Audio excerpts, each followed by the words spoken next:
જય દ્વારકાધીશ બધા ભાઈઓને।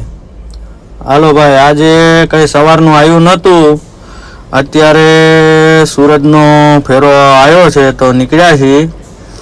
આ છે અમારા રોકડિયા હનુમાન દાદાનું મંદિર, જે અમારા ઘરથી અમારા ગામનું જ મંદિર છે। બહાર નીકળ્યા, દર્શન કર્યા, નીકળી ગયા છીએ હવે ગાડી ભરવા માટે। આ જો ભરવા માટે લગાવી દીધી છે હવે ગાડી ભરાય એટલે આપણે અહીંથી નીકળવાનું છે સીધું સુરત। ગાડી ભરવાનું ચાલુ થઈ ગયું છે।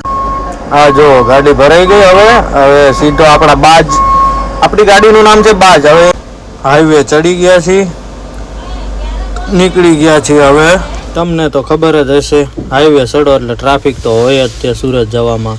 બસ આ ટ્રાફિકમાં હલવાઈ ગયા। ક્યારે નીકળવી કોને ખબર, મને લાગે 4 દિવસ નીકળશું ધીમે ધીમે। તો ફાઇનલી આપણે 4 દિવસ પાછા બહાર નીકળી ગયા છીએ ટ્રાફિકમાંથી અને રોડે ચડી ગયા છીએ પાછા હાઈવે। મેં કીધું થોડીક ખેંચી લેવા દે, તો પાછું રાજ હોટલનું ટ્રાફિકમાં ગરી ગયા છીએ। હવે આ ટ્રાફિકમાં નીકળતા 5.5 દી થાય છે। હવે ક્યારે નીકળવી, ટ્રાફિક જ એટલું છે। આ સુરત આવવામાં તો ભાઈ જધાઈ ગયા બધા, હવે એટલું ટ્રાફિક થાય।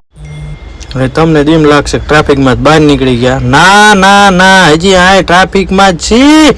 અરે કૈસા ચમન જૈસા વાત કરતા હે, પતું જ નથી શું કરે હવે।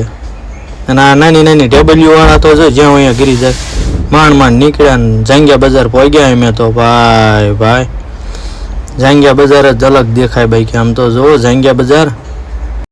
પછી આ કદવાએ જો પાર્સલ ખાલી કરવા મળી ગયો। વિડીયો લેતા જ મારો બેટો ફટાફટ ખાલી કરવા મળી ગયો। મારી લાઈફ બેઠું કાલું હોય ગયું એ। ફાઇનલી ગાડી ખાલી થઈ ગઈ ને આપણે નીકળી ગયા હવે। તો હવે જય દ્વારકાધીશ, મળીએ બીજા બ્લોકમાં।